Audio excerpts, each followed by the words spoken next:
وبركاته.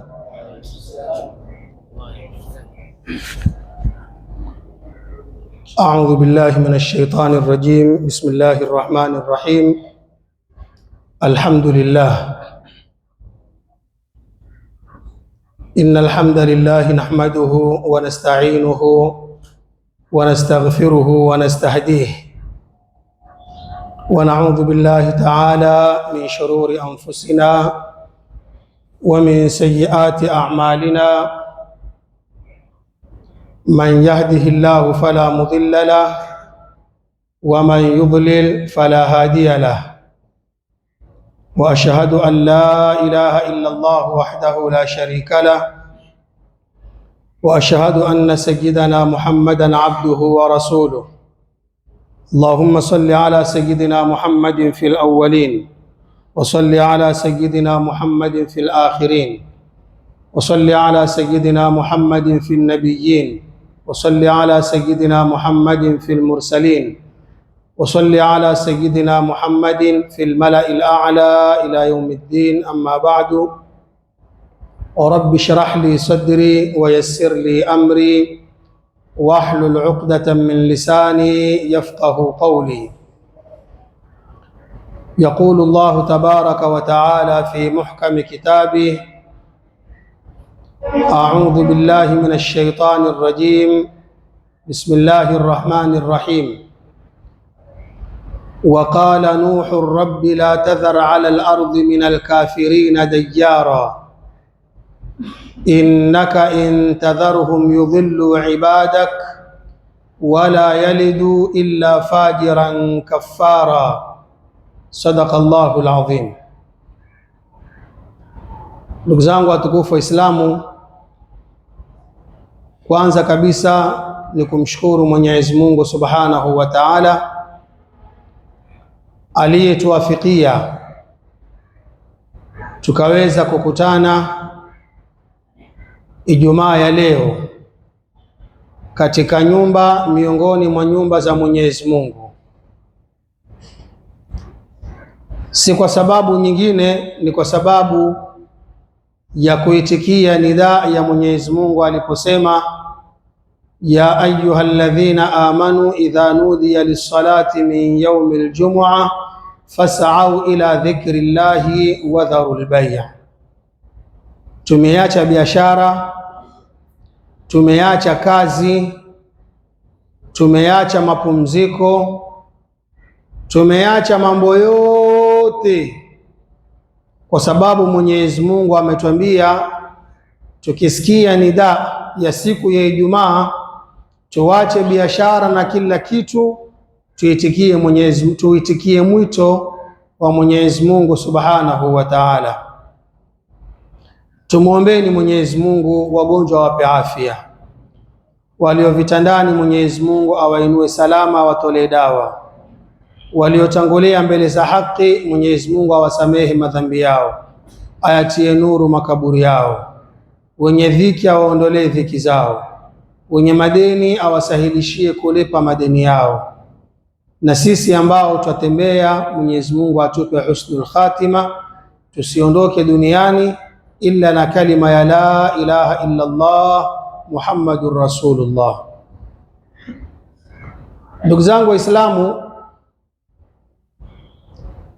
katika mambo ambayo sote twayafahamu, twafahamu ya kuwa mtu akiondoka duniani akiwa ni baba, mara nyingi huwa ana watoto wa kumrithi. Ikiwa ni mama, mara nyingi ana watoto wa kumrithi pamoja na mume ikiwa yuko hai, na ikiwa ni upande wa baba kadhalika kuna watoto wa kumrithi pamoja na mama yao ikiwa mama yao bado yuko hai. Wirathi huu wajulikana katika sheria, na ikiwa aliyekufa ni mtoto wa kiume au ni wa kike na ameacha mali, basi mtoto kama yule wako watu wa kumrithi, ikiwa ni ikiwa ni wazazi wake, ikiwa wako hai na mfano kama huu. Wiratha hii ndiyo iliyozungumzwa katika suratul Nisa aya ya 11 na aya ya 12, kwa sababu ilmu almirathi yote namna utakavyoiona ni ndefu katika Qur'ani. Ilmu ya mirathi imeelezwa katika sura moja tu, suratul Nisa, na haikuelezwa na aya nyingi, takriban ni aya 3. Hizi aya 3 ndizo ambazo kwamba zimeitoa ilmu almirathi yote ikatungiwa vitabu. Kwa hivyo wiratha hii ndugu zangu yajulikana, akifa fulani kutaangaliwa ameacha nini, tarika yake nini, amemwacha nani na nani, ni nani ambaye kwamba yuwazibwa, ni nani ambaye kwamba hazibwi, ni nani ambaye atarithi kwa fungu, ni nani ambaye atarithi kwa aswaba, ni nani ambaye, yote hayo huangaliwa na wale wanaoyajua masala haya, kisha kila mmoja kukajulikaniwa aslul masala, na kila mmoja akapata kile ambacho ni haki yake kwa mipango ya Mwenyezi Mungu. Na mara kwa mara ndugu zangu tuwazungumza, mambo yote Mwenyezi Mungu alimwachia mtumi ayakadirie.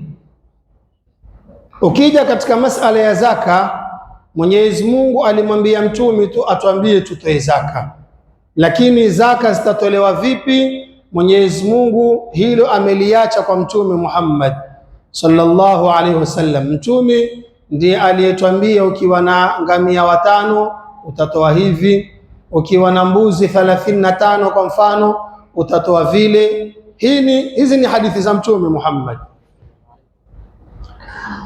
Ukija katika masala ya swaumu, tumeambiwa tufunge. Swaumu ni saa ngapi mpaka saa ngapi, tufanye nini tusifanye nini, haya yamebainishwa katika hadithi za mtume. Lakini tukija katika masala ya kurithi, Mwenyezi Mungu hakuyaacha katika mkono wa mtume. Masala ya kurithi Mwenyezi Mungu aliyateremsha mwenyewe kutoka mbinguni. Tukisikia lidhakari mithlu hadhil unthayaini, tukisikia fa in kunna nisaan fawqa ithnataini falahunna thulutha ma tarak, tukisikia walakum nisfu ma tarak azwaj, tukisoma zile aya, maana yake qismatul mawarithi ni mpango wa Mwenyezi Mungu, ameupanga yeye, kisha akampa Jibrili amletee mtumi, mimi niliyeumba nataka mirathi igawanywe hivi. Sayyiduna Rasulullah akatabikisha kile alichoamrishwa na Mola wake jalla jalaluhu. Kwa ndugu zangu, hii ni wiratha ya kwanza, na mimi khutba ya leo sijakusudia tuizungumze wiratha hii.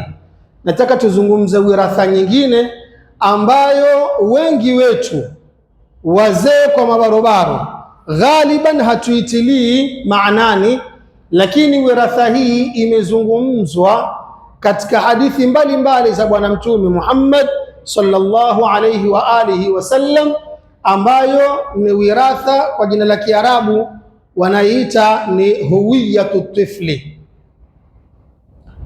wiratha ambayo mtoto huirithi kwa baba na mama kimaumbile na kitabia, genetics. Wiratha kama hii ndio ambayo sisi tunataka tuizungumze katika masala yetu haya.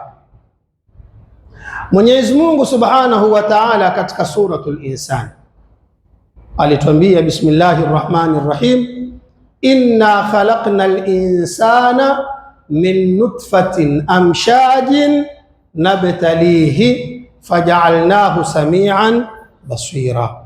Mwenyezi Mungu asema, inna, hakika yetu sisi, khalaqnal insana, tumeumba kila jinsi ya mwanadamu. Tumemuumba na nini?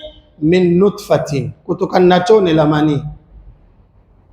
Hili tone la manii Mwenyezi Mungu akalinuutu, akalisifu, akasema min nutfatin amshajin, tone la manii lililochanganyika, mpaka mwisho wa aya. Ni nini maana ya min nutfatin amshajin?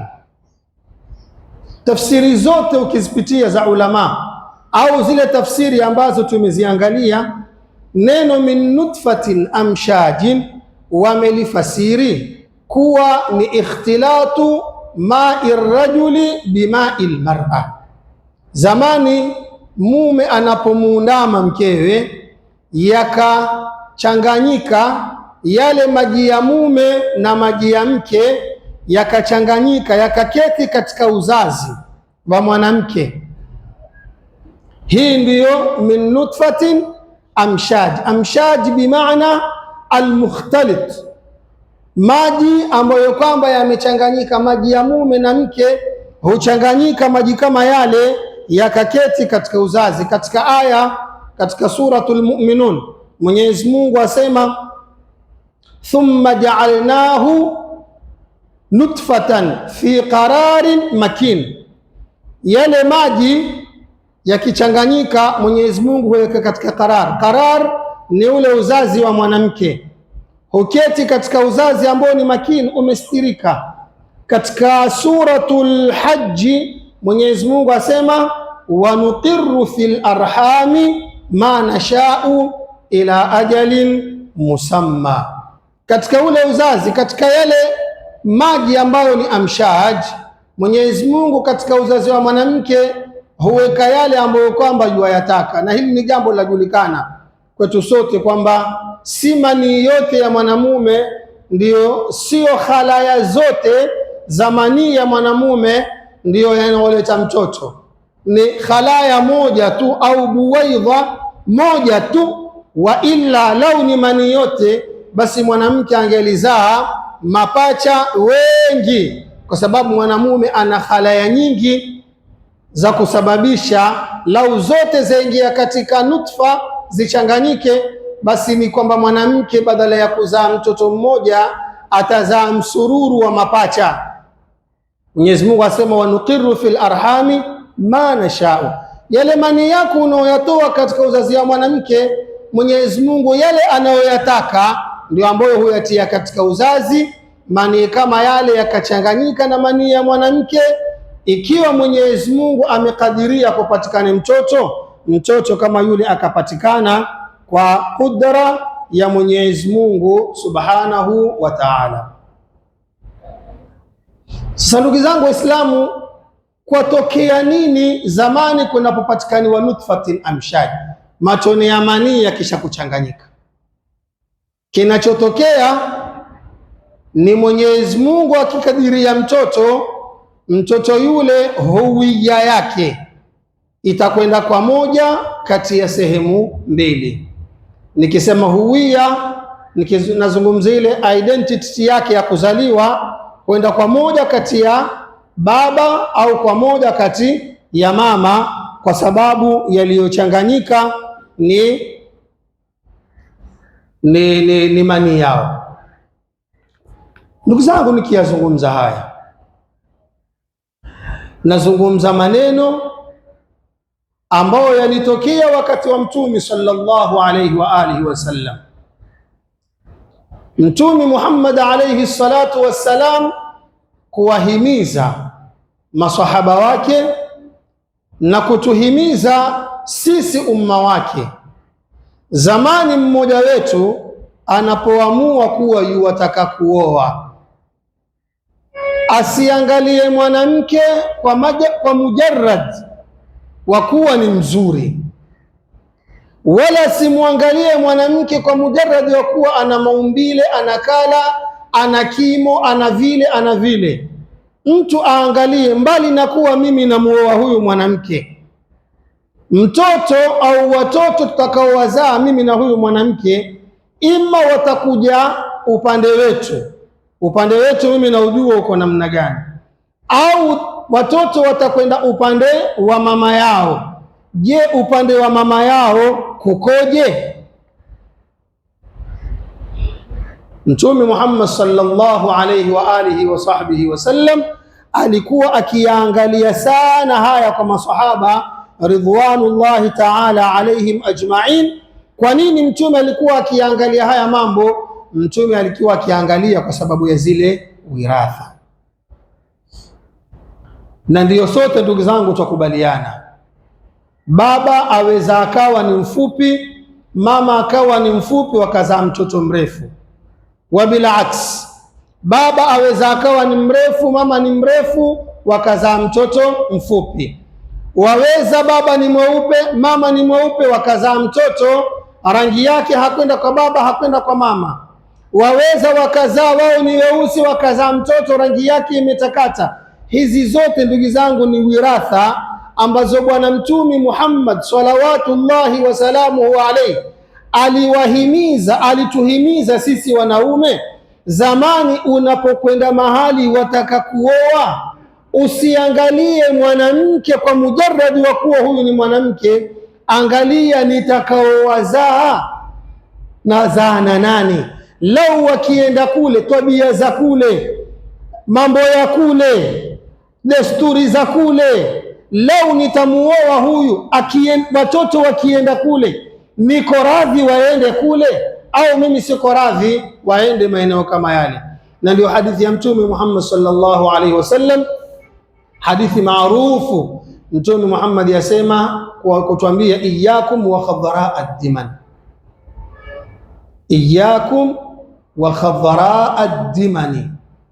Tumesema na watahadharisha nyinyi wanaume na mboga rangi ya kijani. Wote elewa ni mboga. Kuna mboga rangi nyekundu, kuna mboga rangi nyeusi, kuna mboga. Mtume asema iyyakum wa khadhara ad-diman. Khadhara ad-diman ni mboga lakini imemea kwenye jala taka.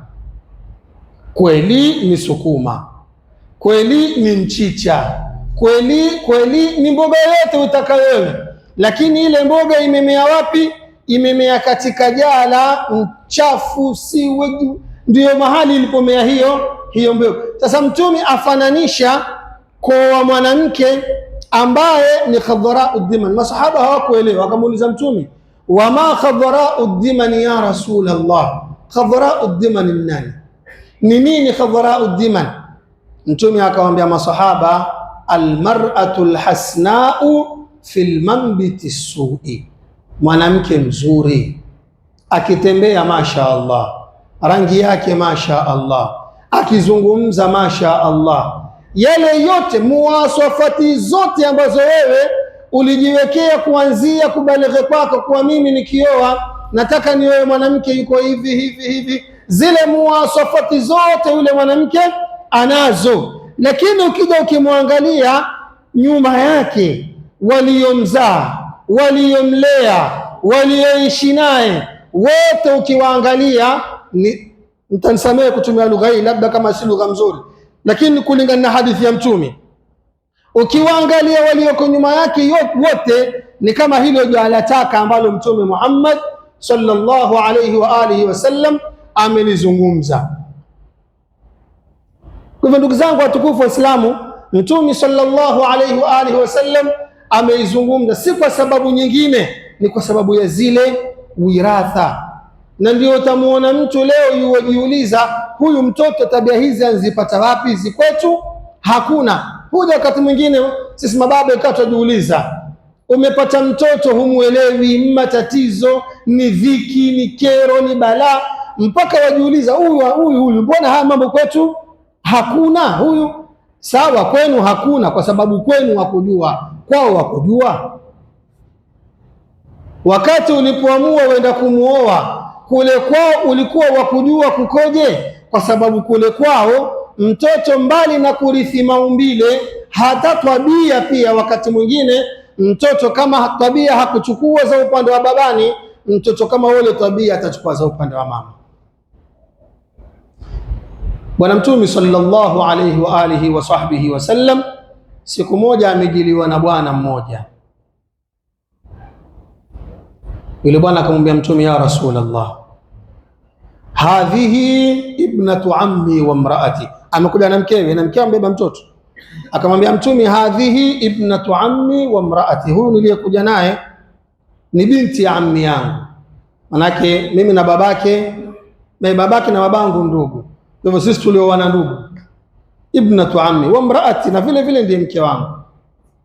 Akamwambia Mtume, la a'lamu minha illa khairan, mimi sijui jambo jingine kwa mke wangu, mimi najua khairi tu, najua mke wangu ni mzuri, mke wangu ajistiri, mke wangu ajihifadhi. Amwambia Mtume sallallahu alaihi wasallam, waqad atatni biwaladin shadidi sawad, mimi ni mweupe na yeye ni mweupe, lakini amenizalia mtoto mweusi. Tena mtoto mwenyewe muntashiril minkharain, hizi tundu mbili zake za pua hizi zimefunguka, jambo ambalo kwamba huku kwetu mimi sina na mke wangu pia naye hana. Angalia wiratha ya maumbile ambayo Mtume ataka kutubainishia kwamba hupatikana wakati mwingine. Akamwambia muntashiril minkharain, pua zake matundu haya makubwa. Akamwambia Mtume jaad qatit, nyele za huyu mtoto ambaye mke wangu amenizalia nkoto, na mimi zangu ni singa, za mke wangu ni singa. Aftasul anf, mtoto niliyezaliwa na mke wangu pua yake imelala, wakati sisi kwetu pua zetu zote zimeinuka. Hii pua iliyolala inatoka wapi? Akamwambia Mtume, la aarifu, mimi sijui huyu mtoto amefanana nani. La aarifu shibahahu fi akhwali wala ajdadi, katika wajomba zangu, katika mababu zangu, mimi sijui huyu mtoto amefanana nani. Mtume sallallahu alaihi wasallam akamgeukia yule mwanamke akamwambia, ma taqulina, wewe wasemaje? Yule mwanamke akamwambia Mtume, la walladhi ba'athaka bilhaqqi nabiyyan ma aq'adtu maq'adahu minni mundhu malakani ahadan ghayrahu, mimi sijawahipo kuanzia niolewe na huyu, sijawahipo kujua mume mwingine zaidi yake yeye. Na ni kweli mtoto ndiye huyu, ndiye tuliyezaa, lakini kwamba mimi najua mume mwingine zaidi yake mimi sijui. Mtume sallallahu alaihi wasallam akainamisha kichwa chini, akanyamaza. Kisha Mtume akainua kichwa juu, akaangalia mbinguni. Kisha Mtume akamwelekea huyo mume, akamwambia huyo mume, innahu laysa min ahadin illa bainahu wa baina adama 99 irqan kulluha tadribu fi nasab. Mtume akamwambia kila mwanadamu kati yake yeye alipozaliwa mpaka kwa Nabii Adam, hapa katikati kuna mishipa 70, kuna mishipa 99.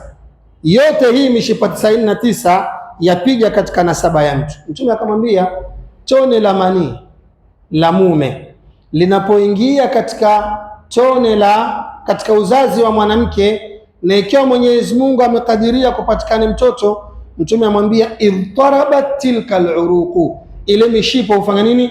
Hupigana.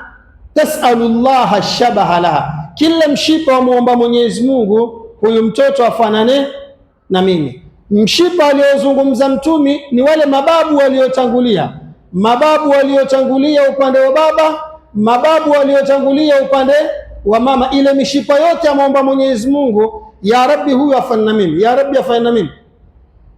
Mtume sallallahu alaihi wa alihi wasallam akamwambia, huenda huyu mtoto wako ni katika ile mishipa iliyomwomba Mwenyezi Mungu, huenda kuna mmoja ndio ambao Mwenyezi Mungu aliujibu huyo mtoto akafanya na huo mshipa, ina hao mababu hao. Sasa iwe mwa kwako au wawe ni kwa mke wako. Na ndio hadithi ya Mtume Muhammad yasema sallallahu alaihi wasallam, takhayyaru linutfikumul akfaa. Ndugu zangu Waislamu, ndugu zangu mababa, ndugu zangu mabarobaro, Mtume asema takhayyaru linutfikum al-akfaa, matone yenu ya manii chagueni zile sehemu za kwenda kuyaweka, yawekeni katika sehemu ambazo ni kufu, yani sehemu ambazo zastahiki. Mtume Muhammad akasema fa innal irqa dassasun, mshipa irq hugonga mbali. Fa innal irqa dassasu, mshipa Mtume Muhammad yasema sallallahu alayhi wa alihi wasallam hugonga mbali. Katika hadithi nyingine Mtume sallallahu alayhi wa alihi wa sahbihi wasallam asema istahyu. Katika hadithi Mtume asema istahyu, oneni haya, fa innal khala ahadu dhaji'aini, fa innal khala ahadu dhaji'aini. Mtume asema mjomba, ambaye sote tunajua mjomba ni upande wa mama. Mtume asema fa innal khala ahadu dhaji'ain, wakati umelala na mkeo mwafanya yote mnayoyafanya, Mtume asema mjombake na yeye pia yuko pale.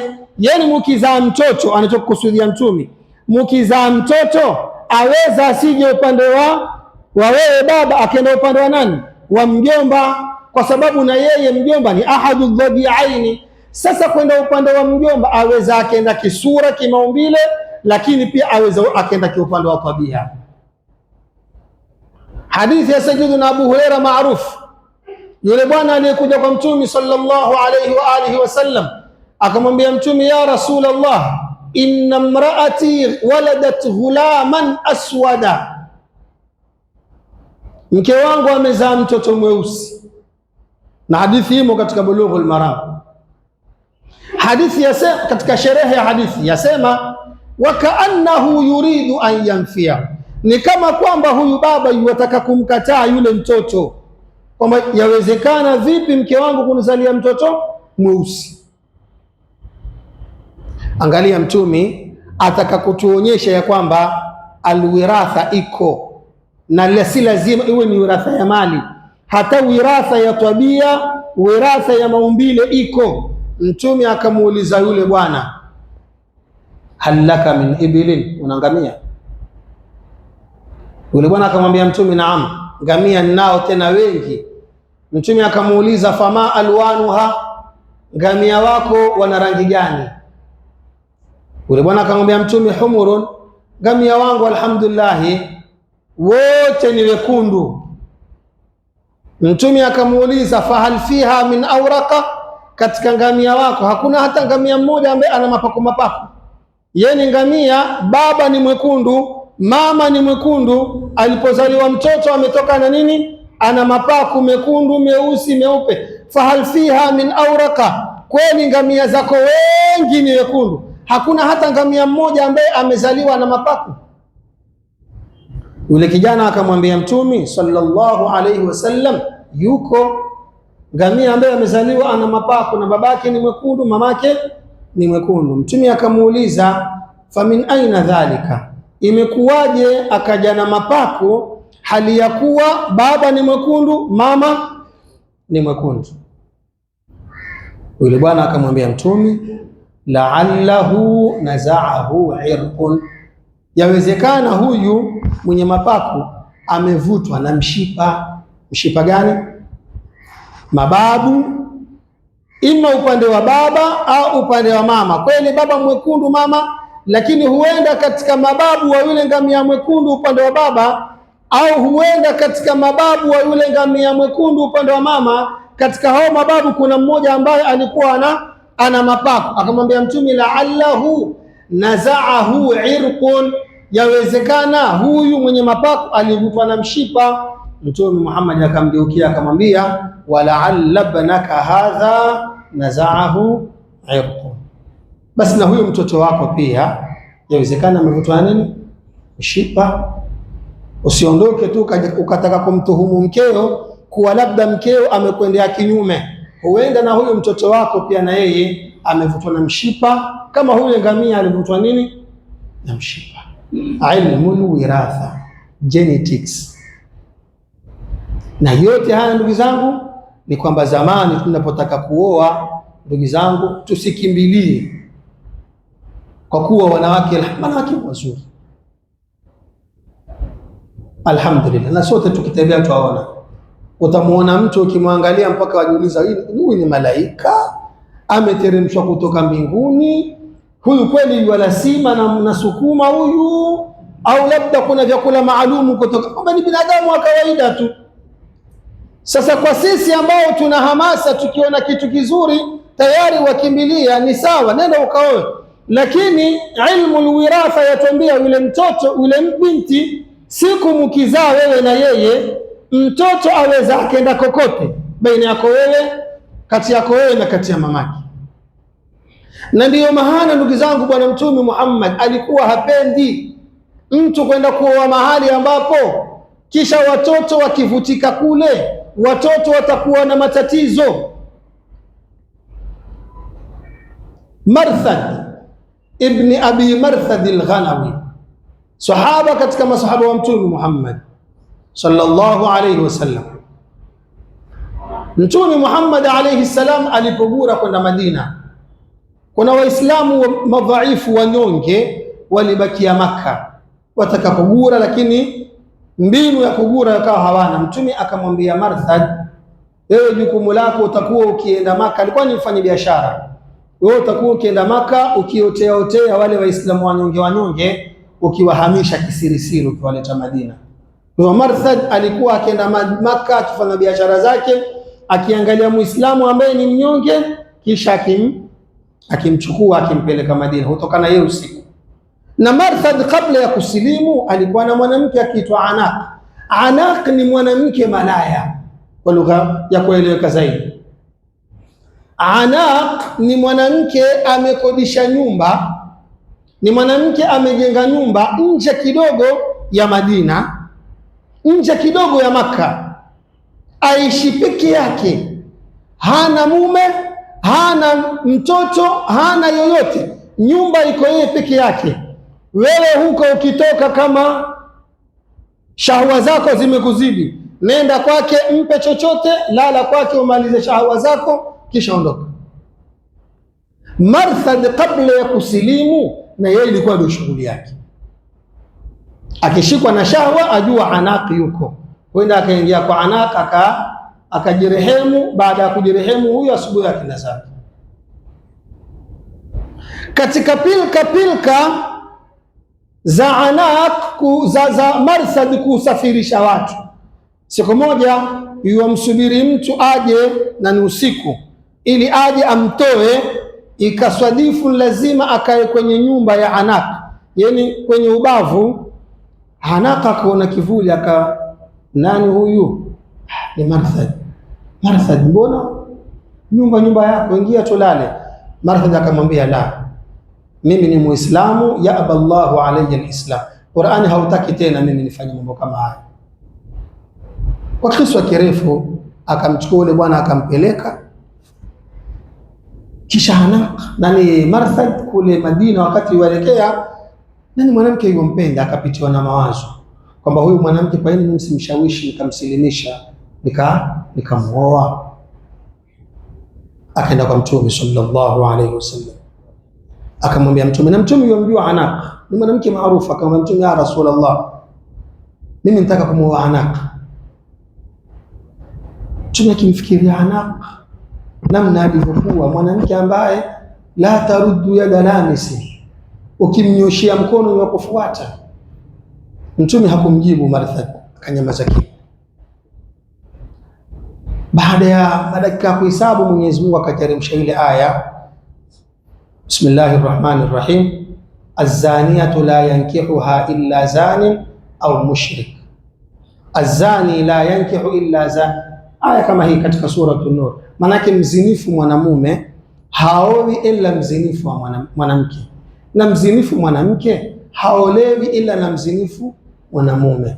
Aya ikamaliza, wa hurrima dhalika ala almu'minin, waumini kwa wao hawafai. Mtume akamuita Marthad, akamwambia njoo, akamwambia laqad anzala Allahu Qur'ana, Mwenyezi Mungu ameteremsha Qur'an. Mtume akamsomea hii aya, kisha akamwambia la tankihaha, la tankihaha, usimuowe. Sisi leo tutasema, wajuaje kama angelimuoa labda Anaq angelitulia? Wajuaje labda Anaq alikuwa akifanya ule umalaya kwa sababu ya dhiki tu ya maisha? Tatizo si dhiki ya maisha, tatizo si kutulia, Tatizo ni kwamba min nutfatin amshajin, inna khalaqna al-insana min nutfatin amshajin. Tone la manii la marthad na tone la manii la anak litakapokutana likichanganyika litatengeza mtoto. Mtoto atakayezaliwa shabah ikienda kwa baba marthad ni sawa, ikienda kwa mama anak.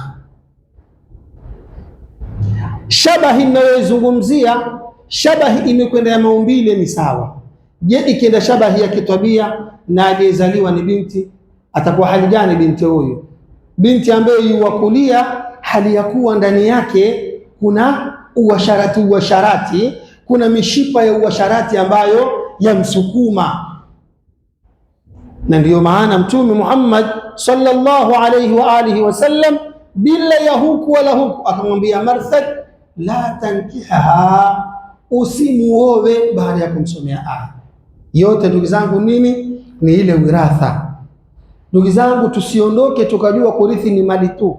Manake wengi wetu sisi tunajua kurithi ni mali tu, kurithi ni mali tu. Kurithi, kuna kurithi tabia, kuna kurithi maumbile. Umekwenda umeoa sehemu ambayo nusu ya family, Mwenyezi Mungu atukinge, nusu ya family wana maradhi ya kifafa, nusu ya family wana wazimu, la sama Allah.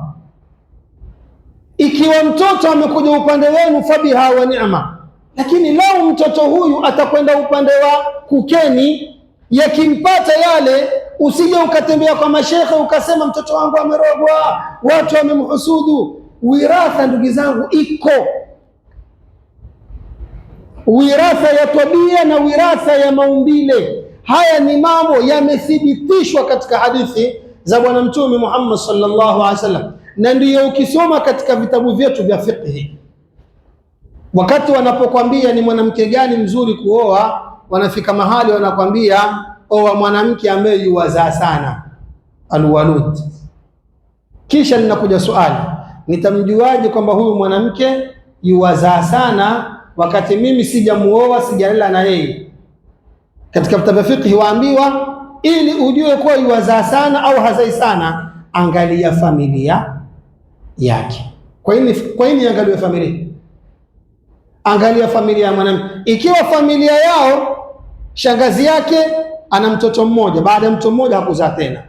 Khalati yake ana mtoto mmoja, baada ya mtoto mmoja hakuzaa tena. Pengine na mamake anzaa watoto wawili tu, baada hao wawili hakuzaa tena. Pengine ukiangalia familia zake, dada zake, labda dadake wawili, kila mmoja anzaa watoto wawili au mmoja, baada ya hapo hakuzaa tena. Ikiwa umeona kwenye familia liko hilo, basi fa innal irqa dasas, waweza na huyu ukimuoa ile irqi ikawa ni ya kwao, ile irqi mshipa wa kwamba ukishakuzaa mtoto mmoja wewe huna tena mayai ya kuzalisha mwingine, huenda ikawa na huyu unayemuoa pia naye hilo analo. Kwa hivyo Mtume Muhammad sallallahu alaihi wa alihi wasallam akapendekeza mtu kabla ya kuoa aangalie vitu kama hivi. Na ndio ukisoma katika sira, ukisoma katika tarikhi ya Sayyidina Ali ibn Abi Talib, katika waliooa wanawake wengi ni Sayyidina Ali, na baada ya kuondoka Fatima alioa sana. Safari moja Sayyidina Ali amwambia ndugu yake Aqil ibn Abi Talib, amwambia nataka kuoa, lakini angalia watu wanaoangalia wiratha. Sayyidina Ali amwambia Aqil, nitafutie binti ambaye wajomba zake, watu wake wengi ni mashujaa. Kwa nini? Amwambia nitafutie huyo tu, mwanamke ambaye familia yake, wajomba nani, watu wake wengi wao ni mashujaa katika vita, hawaogopi kupigana. Aqili akanyamaza, kisha akaja akamwambia Sayyidina Ali, kuna yule almar'atul kilabia. Almar'atul kilabia, yeye baba zake, wajomba zake, ndugu wote ni mashujaa. Sayyidina Ali ibn Abi Talib karramallahu ta'ala wajha, akaenda akamuoa, wakazaa mtoto aitwa Abul Fadhl al-Abbas. Ukisoma katika waqa'atu Karbala, katika tukio la kuuliwa al-Imam al-Hussein, utaona huyu Abul Abbas, Abul Fadhl al-Abbas, mtoto wa Sayyidina Ali, mtaona ule ushujaa aliouonyesha katika vita, kumhami na kumtetea ndugu yake mkubwa wake, namna alivyopigana kwa ushujaa ambao haujaonekaniwa mfano wake. Ni nini? Wiratha. Ameipata wapi wiratha hii? Ameipata wiratha hii kupitia kwa familia yake, lakini na kama wiratha hii ameipata kwa babake, pia Sayyidina Ali alikuwa ni shujaa.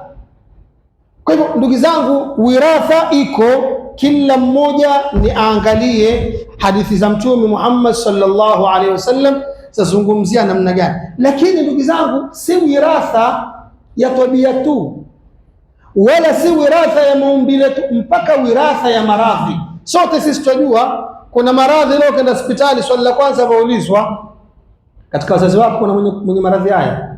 Kwa mfano kama mambo pressure, masukari haya, ukifika jambo la kwanza waulizwa, baba ana pressure? Hana. Je, mamako, wazazi wako? Mmoja alikuwa na sukari. Utaulizwa nani? Daktari wajua kwamba ikiwa utasema kwamba fulani mzazi wangu alikuwa ana pressure na sukari, ajua kuna uwezekano mkubwa na wewe haya maradhi kufanya nini? Kuyapata. Kwa sababu gani?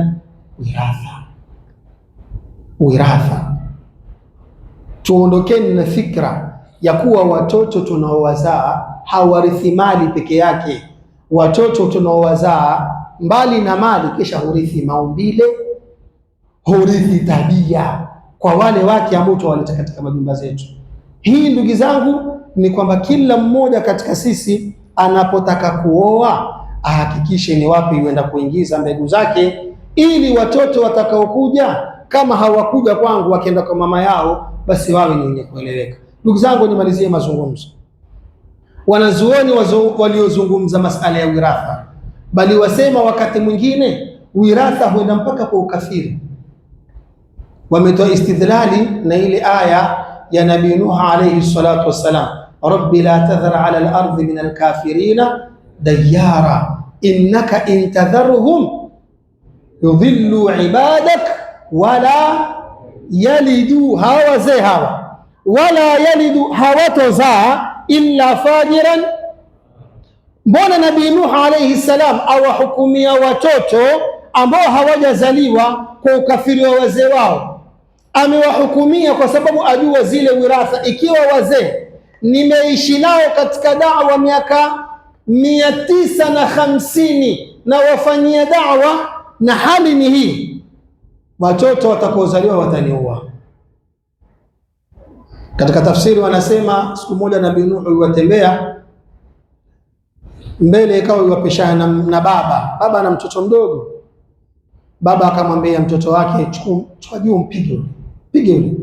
Mtoto akachukua juu, mtoto mdogo akachukua juu akampiga baba. Sana Nabii Nuh akamuuliza, wazee ni hawa walinipeleka mbio hivi, yule malaika wa Mungu alinipiga jiwe, akiwa mkubwa atanifanya nini yule?